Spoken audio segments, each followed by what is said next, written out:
我要介绍一本书，叫做《原子习惯》。这本书对我影响很大。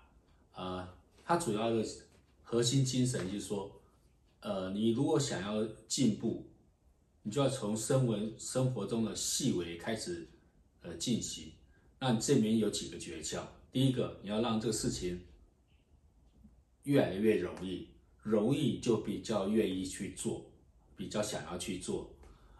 当你做的容易，你慢慢就会有成就感，你就会，这个它有点像是一个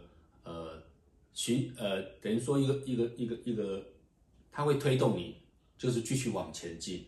所以你要去找到一些事情会让你更有推动力，或者说要更有吸引力。